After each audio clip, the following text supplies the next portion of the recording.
smashed the only exit. Wherever the other guys wound up, they better have more to go on than this.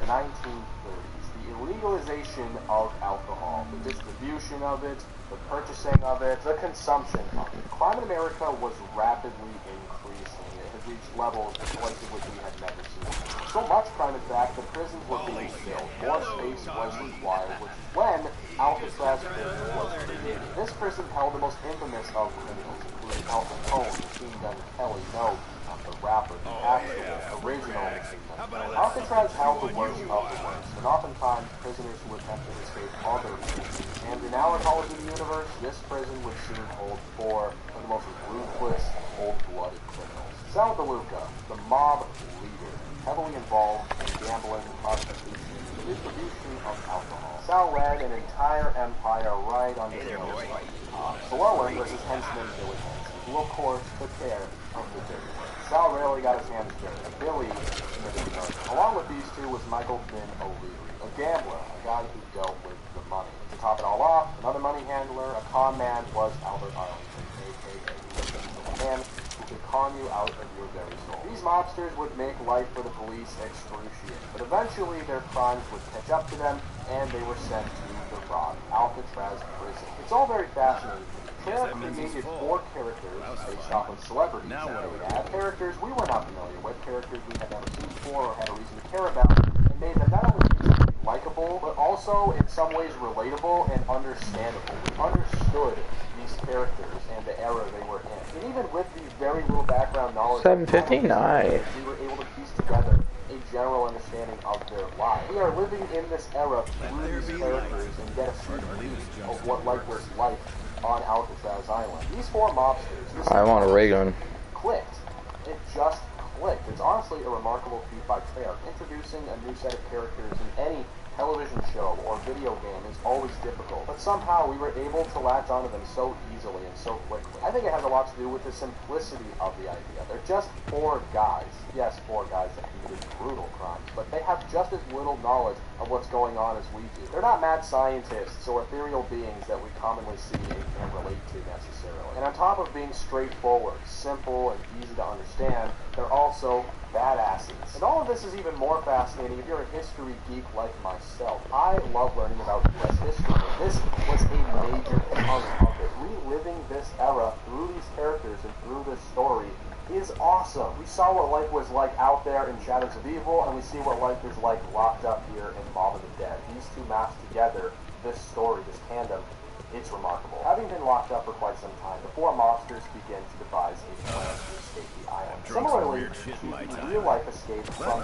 real-life nonsense. This is another reason why Treyarch nailed this map and nailed the Easter egg, because the Easter egg is based on a real-life event, a real-life escape. Of course, a warped version of it, a Call of Duty Zombies version of it, but nonetheless, a very similar one. Rather than building a boat and floating across the bay to escape like in real life, they gather parts and craft Icarus, a plane, and escape to the Golden Gate Bridge. And the best part about this Easter egg is the duality of it. There are 2 different paths. The cycle either continues or breaks in this purgatory. You see, the Weasel devises the plan. When things go south, when they aren't able to escape, the other 3 mobsters, filled with rage, bring them up to the rooftop and brutally murder them.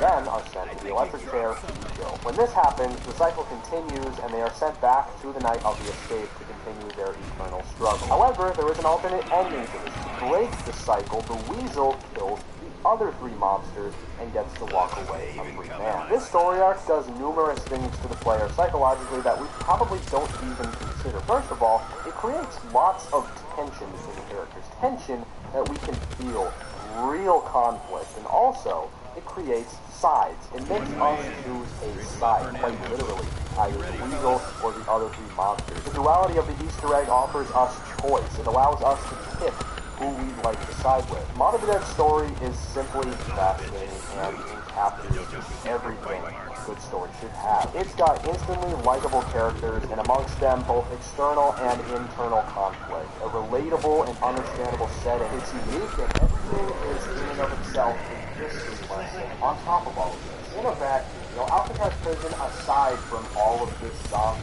nonsense.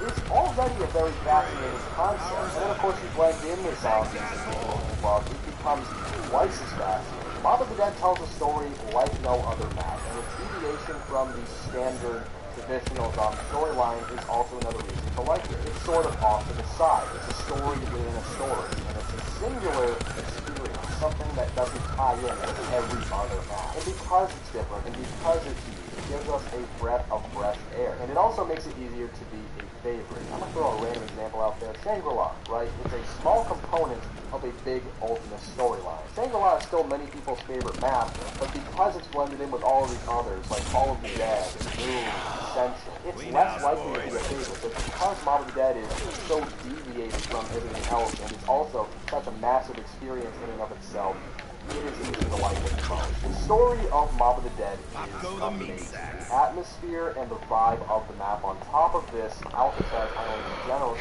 concept, fucking amazing. But wait, there's more. On top of this story, you have some of the best gameplay, if not the best gameplay Zombies has to offer. You spawn in Afterlife. This gives you an immediate impression. An impression that you're in for a unique experience. An impression that you're likely going to be hopping back into Afterlife later on. It gets you a quick feel. Before round one even starts, you're dipping your legs in the water. You're getting a feel. Now, Afterlife was a major innovation, a major change in zombies, and some people didn't care for it, but at the very least, Mob of the Dead didn't fail to acquaint the player with the comfort way. Of course, getting used to something takes a bit of time, but with Mob of the Dead's Afterlife, it didn't take too much. Afterlife was not only essential for the plot, but was also a very cool way of powering up the map. Instead of flipping one switch, we had to individually turn everything on. With that, we actually had a choice as to what we could keep on or off. Mob of the Dead's Afterlife not only gets major bonus points for innovating, but also,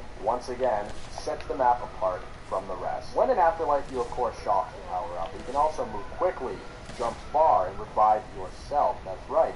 Every Afterlife acts as a self-revive. On solo, you have up to 3 of them and gain one every single round, which gives you, of course, more chances at life, which is a great compensation for no quick revive on the map. It only makes sense. It was a big change, and some people didn't like it. Some people preferred to flip one switch and buy quick revive and not have to worry about this big mess of Afterlife. But for myself and many others, this was a really cool and fun innovation. The best part about Mob of the Dead is you have so many different journeys, so many different paths. Yes, the ultimate goal is to get to the bridge and path the map apart.